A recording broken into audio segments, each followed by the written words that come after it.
1990-an. Jalanan kecil yang membelah perbukitan di pinggiran Jawa bagian tengah tampak lengang. Hanya suara cangkrik dan deru angin malam yang menyentuh dedaunan bambu di kiri kanan jalan. Di bawah temaram bulan yang hampir purnama, seorang pria paruh baya yang bernama Pak Heru, berusia sekitar 45 tahun, mendorong gerobak jualannya yang sudah hampir kosong. Hari itu ia menjual perkakas dapur keliling dari kampung ke kampung.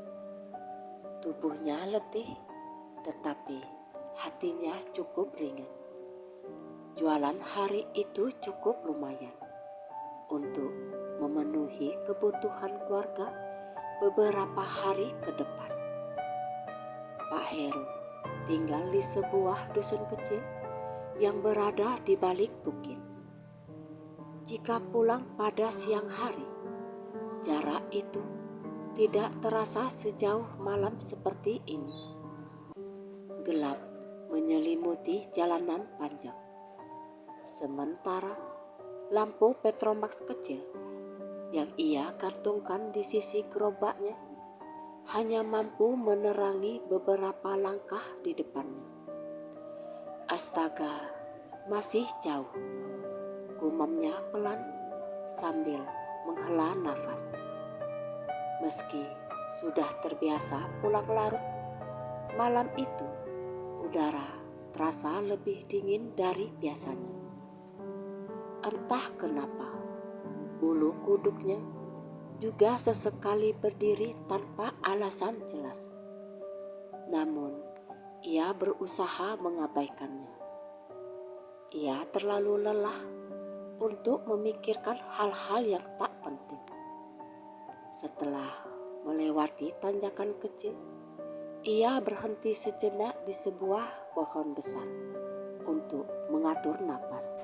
Gerobaknya lumayan berat dan ia tak ingin memaksakan diri. Ia mengambil botol air minum dari kantong gerobaknya dan meneguk sedikit. Kemudian menatap jalan yang masih gelap di depannya. Di saat itulah ia mendengar suara langkah kaki dari kejauhan. Suara itu semakin lama semakin dekat. Pak Heru menoleh. Dari arah gelap, sebuah cahaya kecil muncul, seperti lampu dari senter atau lentera.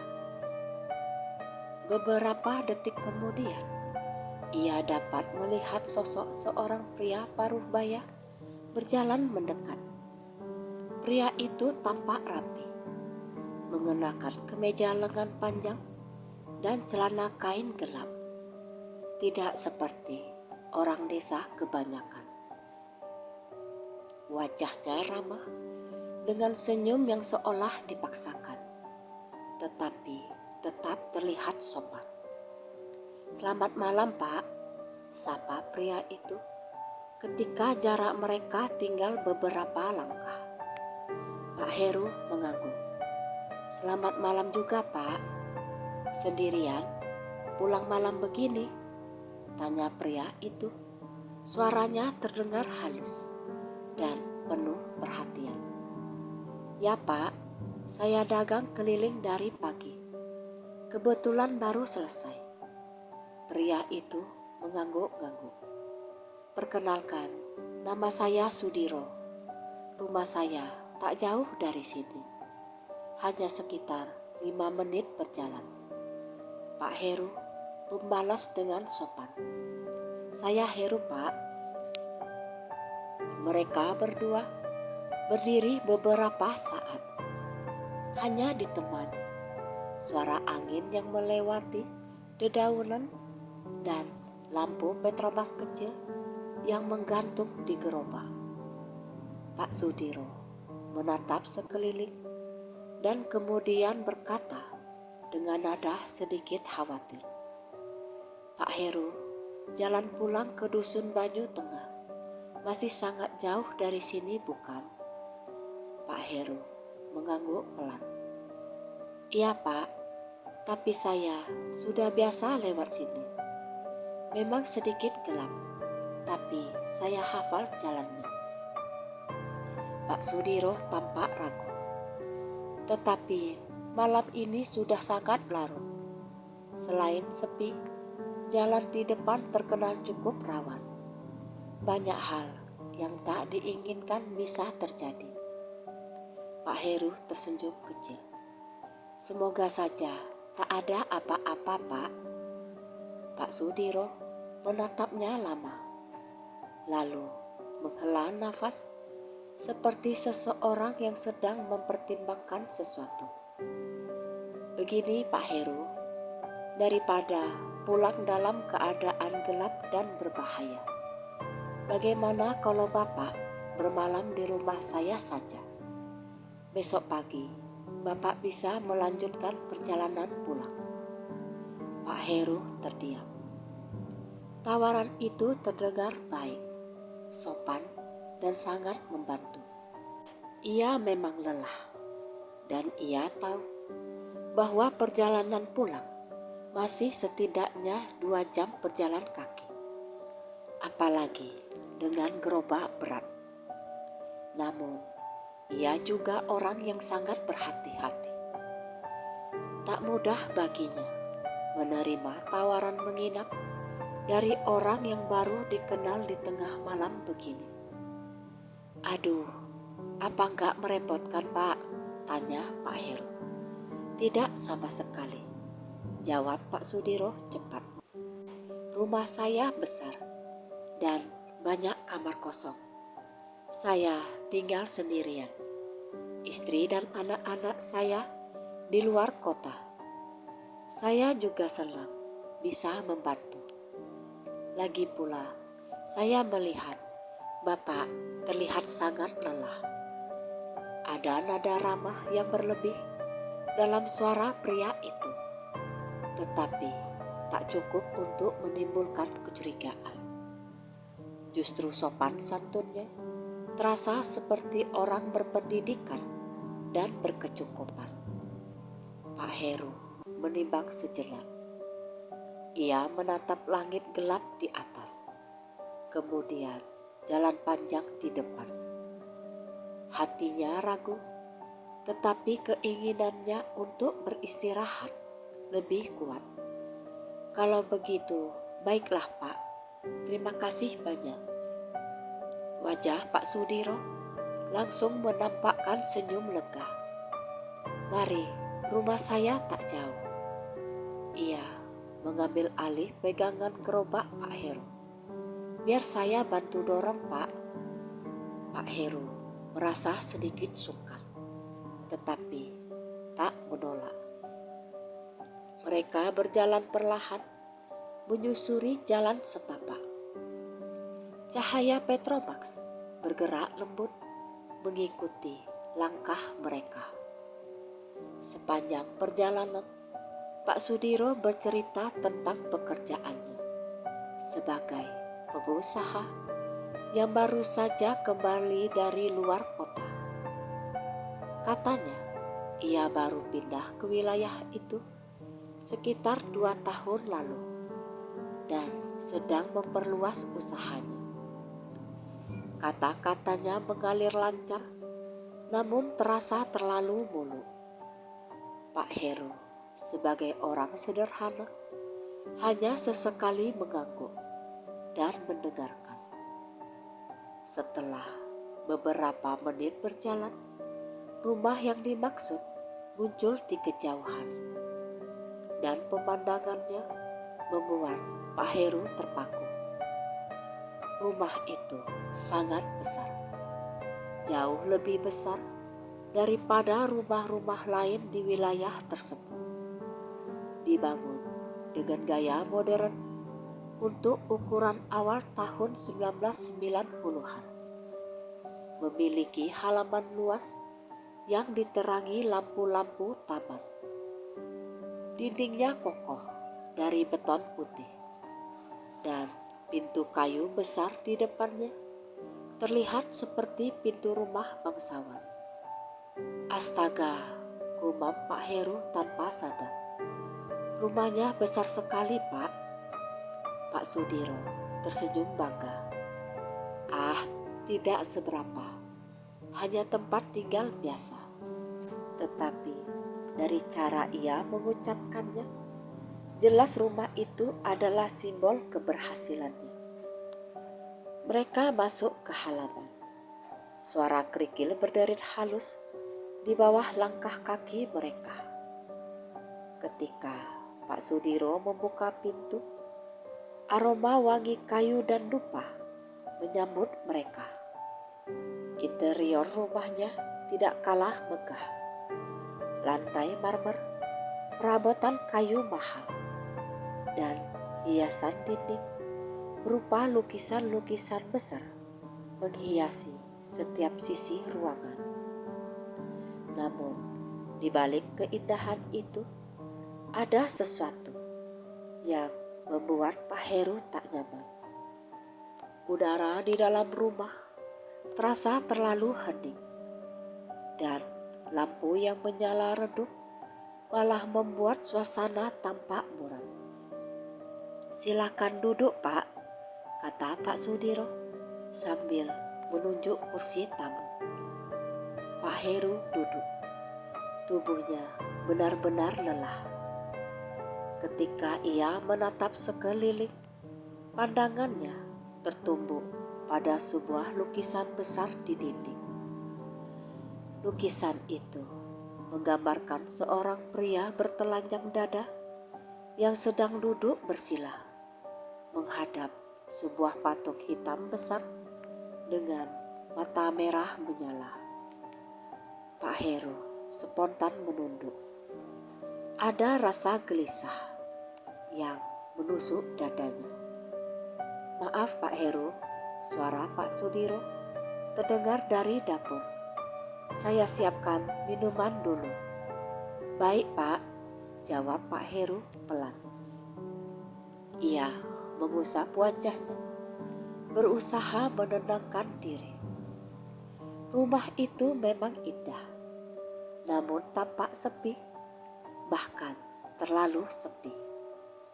Tidak ada suara jam berdetak, tidak ada suara selain sesekali angin melewati jendela. Tak lama kemudian, Pak Sudiro kembali membawa 2 gelas teh hangat. "Silahkan Pak, minum dulu. Badan Bapak pasti pegal semua." Pak Heru menerima gelas itu, meski dalam hati sedikit ragu. Namun aroma tehnya biasa saja. Tidak ada yang aneh. Mereka berbincang ringan, namun semakin lama tatapan Pak Sudiro semakin sering mengarah kepada Pak Heru dengan cara yang sulit dijelaskan. Seperti seseorang yang sedang menilai sesuatu, atau mungkin mengukur seberapa kuat kondisi seseorang.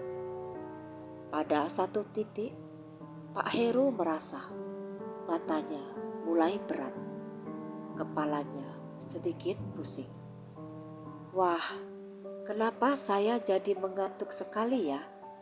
gumamnya sambil mengusap dahi. Pak Sudiro tersenyum tipis. "Oh, mungkin Bapak terlalu lelah. Minum saja tehnya sampai habis. Itu bisa membantu membuat tubuh lebih rileks." Pak Heru menatap gelas tehnya. Tiba-tiba ia sadar rasa kantuk itu datang terlalu cepat. Tidak seperti kantuk biasa.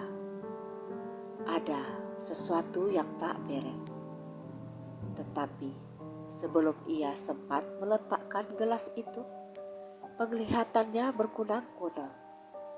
"Pak Sudiro, kenapa tubuh saya?" Pak Sudiro menatapnya, kali ini tanpa berusaha menyembunyikan ekspresi wajahnya. Sorot matanya berbeda, dingin, tajam, dan penuh niat yang tak baik. "Tenang saja Pak Heru," katanya pelan. "Bapak hanya akan tidur sebentar. Semua ini demi kelanjutan hidup saya." Dan setelah itu, dunia menjadi gelap. Ketika Pak Heru tersadar, tubuhnya terasa berat dan kepalanya berdenyut. Pandangannya masih buram saat mencoba membuka mata. Udara di sekelilingnya dingin, berbeda dengan ruang tamu hangat tempat ia sebelumnya duduk. Aroma lembab dan debu memenuhi hidungnya, membuat dadanya terasa sesak. Ia mencoba menggerakkan tangan, tapi Pak Heru langsung tersentak. Tangannya terikat dengan sesuatu yang kasar, seperti tambang atau tali besar. Ia menurunkan pandangan, dan meski remang-remang, ia bisa melihat bahwa kedua tangannya diikat ke belakang kursi kayu tua yang usang. "Ya Tuhan," bisiknya gemetar. "Apa yang telah terjadi?" Pak Heru mengatur nafas dalam-dalam untuk menenangkan diri. Ia menengok ke sekitar ruangan. Gelapnya bukan gelap total. Ada cahaya dari lentera kecil di sudut ruangan, cukup memberi bayangan samar tentang tempat itu. Ruang itu adalah sebuah kamar besar, tetapi kosong. Lantainya dari kayu, dindingnya dipenuhi debu, dan atapnya tinggi. Tidak ada perabotan selain beberapa kotak kayu dan kain lusuh yang menutupi sesuatu di sudut ruangan. Suasana kamar terasa seperti gudang tua yang sudah lama tak dihuni. Suara langkah kaki pelan terdengar dari luar pintu. Jantung Pak Heru semakin cepat. Pintu terbuka perlahan. Cahaya dari lorong masuk menyorot sosok Pak Sudiro yang berdiri dengan wajah tenang, namun mata tajam berkilat. "Bapak sudah bangun ya?" katanya datar tanpa senyum. Pak Heru langsung mencoba bicara, meski suaranya bergetar. "Pak Sudiro, apa maksudnya ini? Kenapa saya diikat? Saya hanya tamu." Pak Sudiro berjalan masuk sambil menutup pintu di belakangnya. Ia melangkah mendekat, memandangi Pak Heru dari atas ke bawah. "Maaf Pak Heru," ujarnya dingin. "Ini semua sudah menjadi bagian dari rencana. Saya sedang membutuhkan seseorang, dan kebetulan Bapak datang pada malam yang tepat." Pak Heru merasakan hawa dingin merayap di punggungnya. "Untuk apa? Apa yang Bapak inginkan dari saya?" Pak Sudiro tak langsung menjawab. Ia berjongkok tepat di depan Pak Heru, menatap mata korban tak berdaya itu dengan tatapan yang sulit ditebak. "Bapak tentu melihat rumah saya, bukan? Rumah besar, harta berlimpah, usaha maju. Semua itu tak datang dari kerja keras saja. Ada harga yang harus dibayar." "Pak Sudiro, jangan bilang." Pak Sudiro tersenyum tipis, senyum yang tak lagi terlihat manusiawi. "Betul sekali, semuanya berasal dari perjanjian. Dan saya sudah hampir mencapai batas waktu pembayaran. Pak Heru mencoba memahami. Batas waktu, apa maksudnya? Kekuatan yang memberi saya kekayaan tidak pernah memberi sesuatu secara cuma-cuma. Setiap beberapa tahun harus ada pengganti, harus ada tumbal. Kalau tidak, semua yang saya punya akan hilang. Ia berdiri dan berjalan ke sudut ruangan. Ia menarik kain hitam panjang yang menutupi sesuatu. Setelah kain itu tersingkap, terlihat sebuah patung besar berwarna hitam dengan bentuk menyeramkan. Tubuhnya seperti manusia, tetapi berkepala hewan, lengkap dengan tanduk kecil. Mata patung itu terbuat dari batu merah, dan saat terkena cahaya lentera, tampak seolah-olah menyala dari dalam.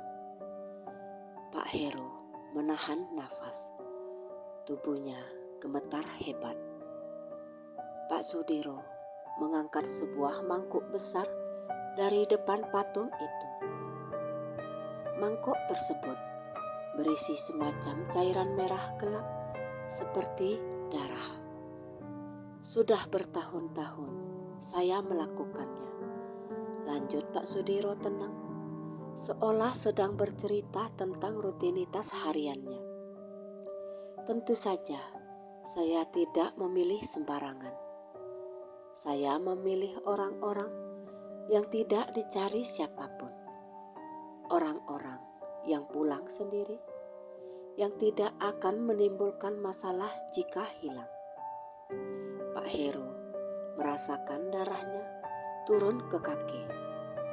Jadi, Bapak?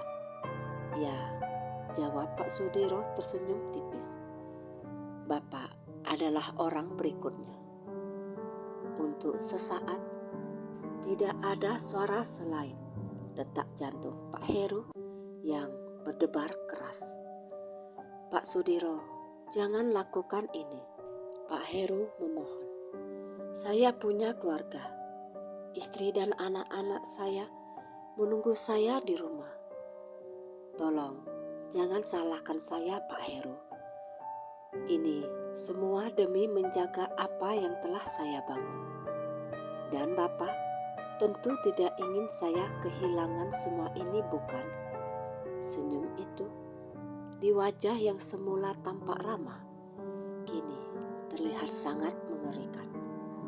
Ia membuka kotak kayu kecil di dekat patung dan mengeluarkan sebilah pisau panjang dengan gagang kayu tua.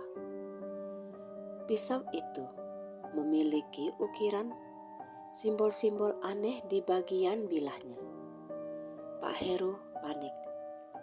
Ia mencoba menggerakkan tubuhnya, berusaha melepaskan ikatan di tangan. Namun tali itu terlalu kuat. Ia merasakan gesekan kasar melukai kulitnya, membuat pergelangan tangannya sedikit berdarah. Percuma, itu tali khusus.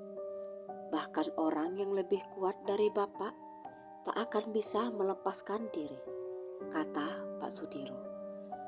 Tolong Pak, demi Tuhan, saya mohon.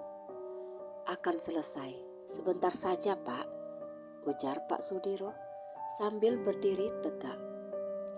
Ini lebih baik daripada saya yang menjadi tumbalnya. Pak Sudiro mendekat. Pak Heru menundukkan kepala, nafasnya kacau. Dalam keputusasaan yang menekan dadanya, ia menutup mata dan berdoa dalam hati. Tuhan, selamatkan saya. Saya mohon, berilah saya jalan keluar.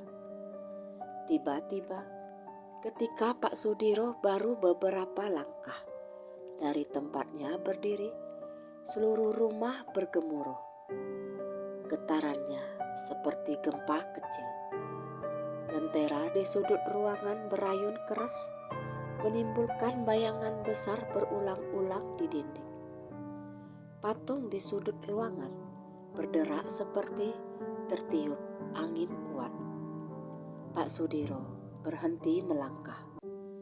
Ia menatap sekeliling dengan mata membelalak.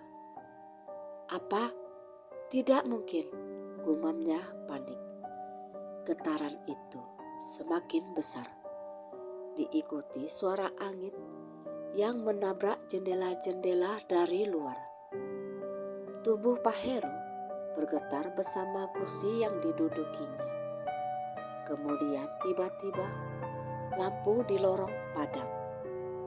Pintu kamar bergetar keras, suara seperti seseorang menggedor-gedor pintu datang bertubi-tubi dari luar. Pak Sudiro pucat.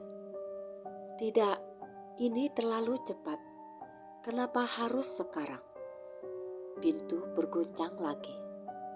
Kali ini lebih keras, seperti ada sesuatu yang besar menghantamnya dari luar. Pak Heru tak tahu apa yang terjadi, tetapi ia tahu itu satu-satunya kesempatannya. Ia menunduk dan berdoa semakin keras. Suaranya nyaris tak terdengar. "Tuhan, saya mohon, lindungi saya." Suara gedoran semakin keras. Dan tiba-tiba tali yang mengikat tangan Pak Heru kendur sedikit. Seolah ada sesuatu yang menariknya dari belakang. Pak Heru terkejut. Ia mencoba menggerakkan tangannya lagi. Kali ini berhasil. Tali itu terlepas perlahan, meskipun masih menyakitkan. Dengan sisa tenaga, ia menarik ikatan itu hingga benar-benar lepas. Ketika tali jatuh ke lantai, pintu kamar akhirnya terbelah. Suara kayu hancur memenuhi ruangan. Pak Sudiro memekik kaget dan mundur. Di balik pintu yang jebol, tidak ada siapapun, hanya lorong gelap. Namun angin dingin menerobos masuk seperti badai kecil. Pak Heru tak tahu apa yang terjadi. Ia tak tahu apakah itu bantuan atau ancaman yang lain. Namun ia tahu satu hal, ia harus melarikan diri sekarang juga. Pak Heru tak membuang waktu. Begitu kedua tangannya benar-benar bebas, ia berdiri tertatih sambil menahan rasa nyeri di pergelangan tangannya. Kakinya sempat goyah, tetapi ia memaksa tubuhnya tetap tegak. Pintu kamar yang rusak terbuka lebar, dan angin dingin terus menerjang masuk, seolah-olah memanggilnya untuk segera pergi. Sementara itu, Pak Sudiro masih terpaku di sudut ruangan, memegang pisau dengan kedua tangan yang gemetar. Wajahnya pucat pasi. Mata yang tadinya penuh keyakinan kini berubah menjadi linglung, penuh ketakutan. "Tidak, ini mustahil.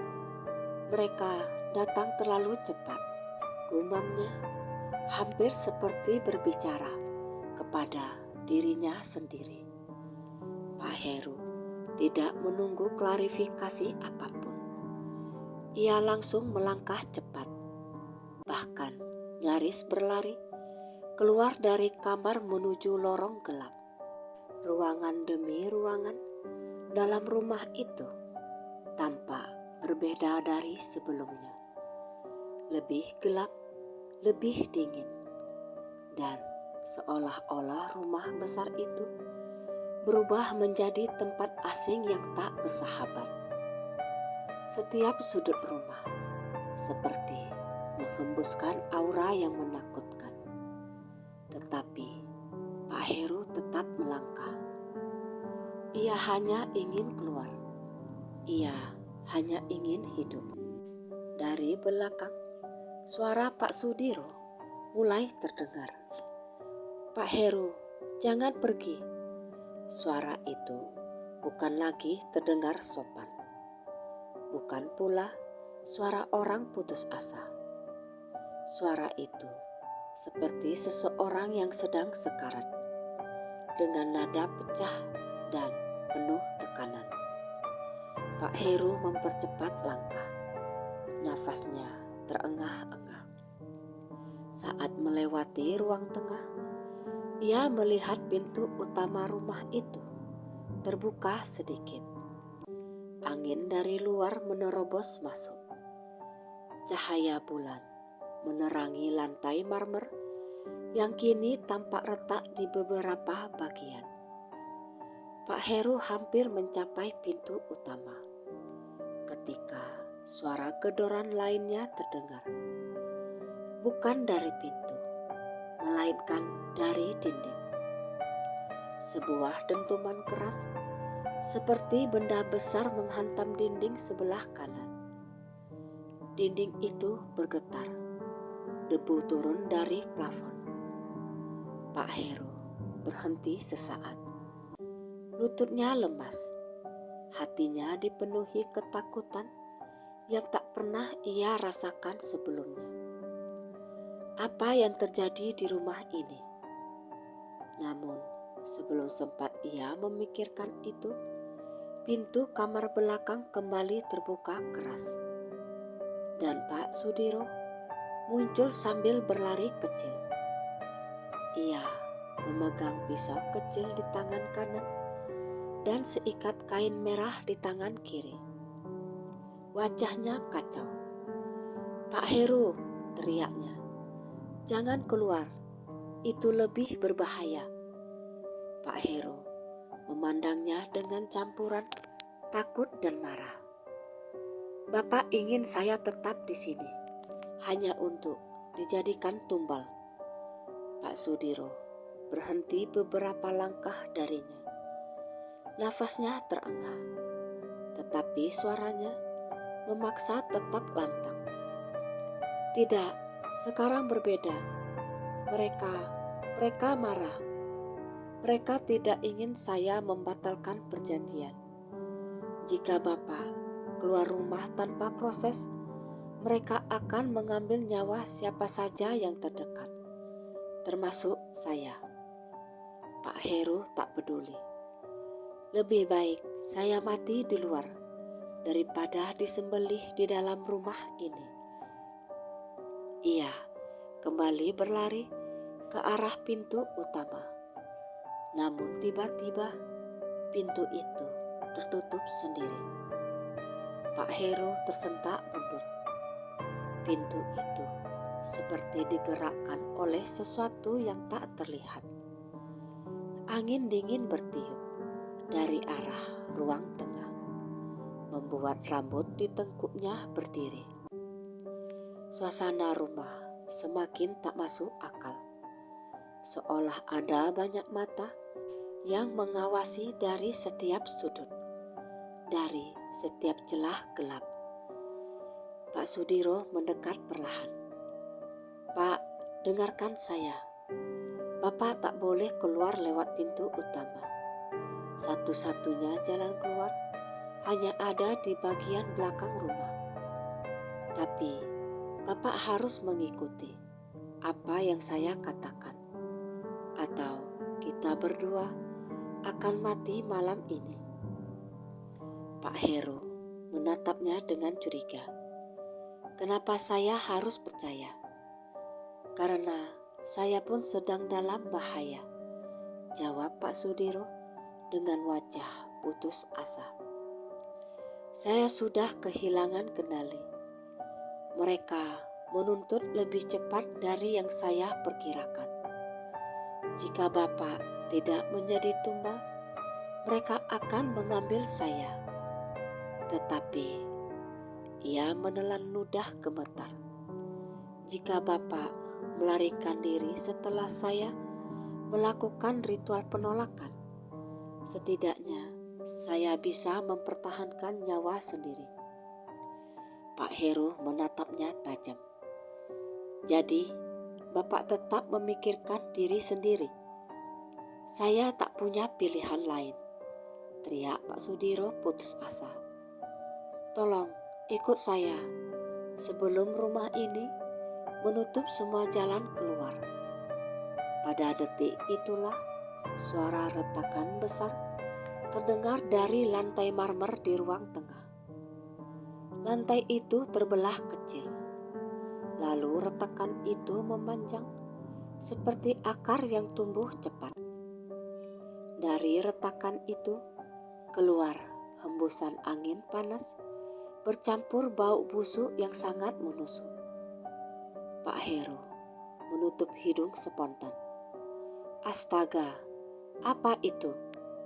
Pak Sudiro menatap retakan lantai itu dengan mata penuh ketakutan. Itu tandanya mereka sedang bangun. Ia mendekati Pak Heru, wajahnya panik. Ikut saya, Pak, sekarang. Pak Heru bimbang. Ia tahu bahwa mengikuti orang yang ingin mengorbankannya adalah tindakan bodoh. Tetapi ia juga tahu bahwa rumah itu, apapun yang terjadi di dalamnya, tak ingin ia lari lewat pintu utama. Jika ia tetap diam, ia akan mati. Jika ia mengikuti Pak Sudiro, ia mungkin punya peluang melarikan diri. Dengan gemetar, Pak Heru akhirnya berjalan mengikuti mantan tuan rumah itu. Pak Sudiro menariknya ke arah lorong samping, menuju bagian belakang rumah. Langkah mereka cepat, namun tetap hati-hati. Sementara suara dari dalam rumah terus bergemuruh, seperti ada sesuatu yang besar bergerak di balik dinding. Saat mereka melewati sebuah ruangan yang pintunya sedikit terbuka, Pak Heru melihat sesuatu dari celah itu.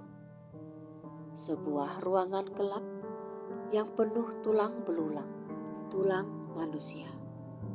Ada beberapa tengkorak yang disusun di rak kayu. Ada pakaian lusuh dan ada mangkok-mangkok kecil dengan noda merah mengering. Pak Heru langsung memalingkan wajah, nyaris muntah. Kakinya bergetar hebat, tetapi ia harus berlari mengikuti Pak Sudiro. Mereka sampai di ruang belakang. Di ruangan itu ada pintu kecil mengarah ke halaman belakang. Pintu kayu sederhana yang jauh dari kemewahan rumah lainnya. Pak Sudiro berhenti di depan pintu, lalu menarik nafas panjang. Pintu ini tak bisa dibuka begitu saja. Saya harus melafalkan sesuatu agar mereka tak mengejar Bapak sampai keluar pagar. Ia menutup mata, mengangkat seikat kain merah itu, dan mulai menggumamkan mantra. Pak Heru berdiri beberapa langkah di belakang, siap berlari. Namun matanya terus mengawasi gerak-gerik Pak Sudiro. Ia tak mau dikhianati lagi. Setelah beberapa detik, pintu kecil itu bergetar, lalu bergerak perlahan membuka. Sekarang Pak Heru, kata Pak Sudiro cepat. Lari sekuat tenaga, jangan menoleh. Apapun yang terjadi, jangan menoleh. Tanpa berpikir lagi, Pak Heru langsung berlari keluar. Udara malam menyambutnya, dingin tetapi terasa seperti limpahan anugerah. Ia berlari menembus halaman belakang yang luas, melewati pohon-pohon besar yang menjulang tinggi. Ranting kering patah di bawah kakinya. Di belakangnya terdengar suara Pak Sudiro berteriak histeris, seolah-olah rumah itu telah menelan dirinya. Pak Heru tidak menoleh. Ia ingat pesannya, apapun yang terjadi, jangan menoleh. Angin berhembus semakin kuat, membuat ranting pohon berderak. Suara-suara aneh seperti bisikan mengikuti di belakangnya. Tetapi ia tak berhenti. Kakinya terasa sakit, dadanya panas. Tetapi ia terus berlari. Sampai akhirnya ia tiba di pagar belakang rumah itu. Pagar kayu tinggi yang sudah lapuk. Tanpa pikir panjang, ia memanjatnya. Tangan dan kakinya terluka oleh serpihan kayu. Tetapi ia berhasil melewatinya. Begitu kakinya menyentuh tanah di luar pagar, segala suara dari belakang mendadak hilang. Rumah itu kini tampak gelap dan diam, seolah-olah tak pernah terjadi apa-apa. Pak Heru jatuh berlutut di tanah. Ia terisak, napasnya naik turun cepat. Tubuhnya gemetar hebat, namun yang ia tahu, ia berhasil keluar. Ia selamat, meskipun masih sangat jauh dari kata aman. Pak Heru berusaha bangkit dari tanah yang lembab. Lututnya masih lemas, tubuhnya gemetar, dan nafasnya terasa sesak seperti baru saja berlari, menghindari maut. Namun, ia memaksakan diri berdiri. Ia tak boleh berhenti di sana. Ia harus segera menjauh dari rumah mengerikan itu. Di kejauhan terdengar suara jangkrik yang kembali bersahut-sahutan. Suara alam malam yang normal, kontras dengan teror yang baru saja ia lewati.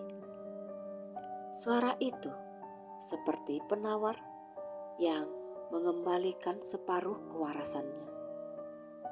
Pak Heru menoleh sekilas ke hutan kecil di belakang rumah Pak Sudiro, memastikan tak ada sesuatu yang mengikutinya.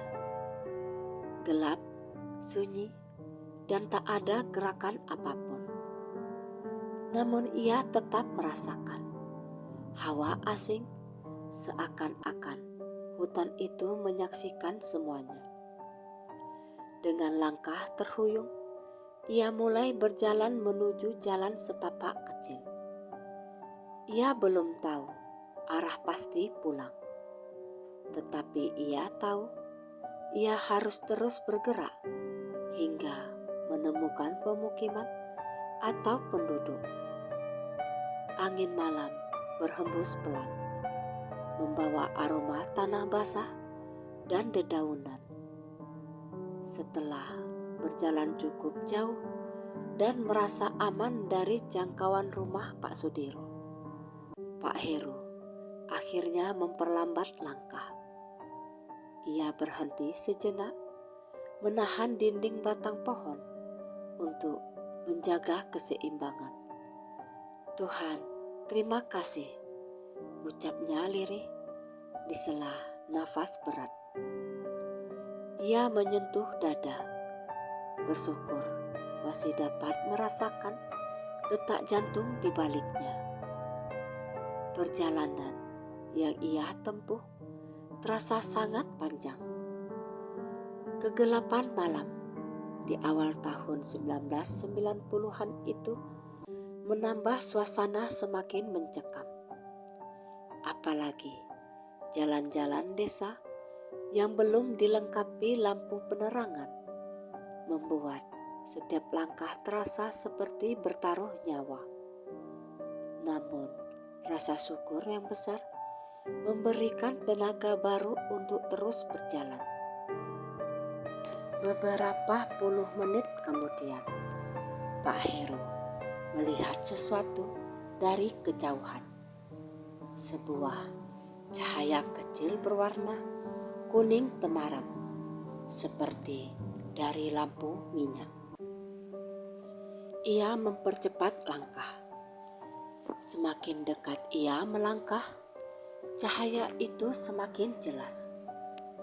Ternyata itu adalah sebuah gubuk warung kecil milik warga sekitar yang tampaknya masih buka meski sudah sangat larut malam. Pak Heru menghela nafas lega. Ia mendekati warung itu dan suara pintu kayu berdecit kecil mengiringi kemunculannya. Seorang pria tua dengan rambut memutih muncul dari balik meja kayu. Tampak terkejut melihat kondisi Pak Heru yang lusuh dan ketakutan. "Loh, Bapak dari mana? Kok tengah malam begini jalan sendiri?" "Waduh, wajahnya pucat sekali," ujar si pemilik warung dengan nada khawatir. Pak Heru menelan ludah sebelum menjawab. Saya tersesat, Pak. Ada yang terjadi.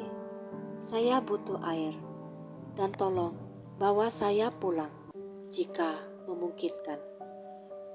Pemilik warung itu segera mengambil gelas dan mengisi dengan air hangat.